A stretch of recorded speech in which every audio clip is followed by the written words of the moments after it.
Syria में सब कुछ बदल गया है। बशर अल असद की सरकार इतिहास बन चुकी है। एसटीएस यानी हरकत अल शाम सत्ता पर काबिज हो चुकी है।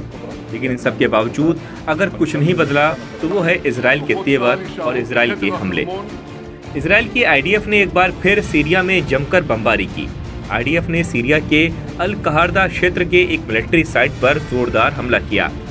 इजराइल का दावा है कि इस इलाके में असद सरकार के हथियार छिपा कर रखे हुए थे और ये इलाका एक बड़ा हथियार डिपो था जिसे आईडीएफ ने तबाह कर दिया।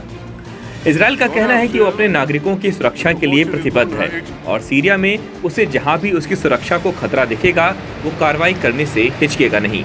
इजराइल अब तक सीरिया में असद समर्थकों के 80% सैन्य ठिकाने तबाह कर चुका है। सीरियाई सेना आईडीएफ का कहना है कि वो सीरिया के कई शहरों में छिपे हथियारों के डिपो और anti aircraft batteries production site पर हमले जारी रखेगा।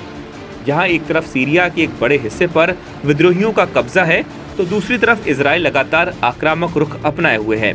इजरायली सेना आईडीएफ का कहना है कि उसकी वायुसेना ने सीरिया के स्ट्रेटेजिक हथियार भंडारण पर हमले किए।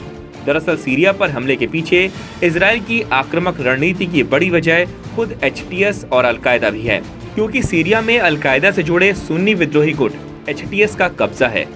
बशर के रूस भाग जाने के बाद इजराइल ने सीरिया के सैन्य ठिकानों पर हमला कर उसके हथियार उड़ा दिए ताकि ये हथियार आतंकी और कट्टरपंथी संगठनों के हाथ न लग सकें। इजराइल ने न सिर्फ हवाई हमले किए बल्कि जमीनी स्तर पर भी इजरायली सेना सीरिया की सीमा के भीतर घुसी।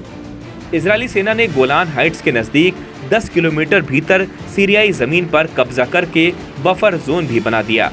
कई रिपोर्ट्स में दावा किया गया कि इजराइल सीरिया के रणनीतिक तौर पर महत्वपूर्ण इलाके पर कब्जे की फुल प्रूफ योजना बना चुका है और उसे बस मौके का इंतजार है।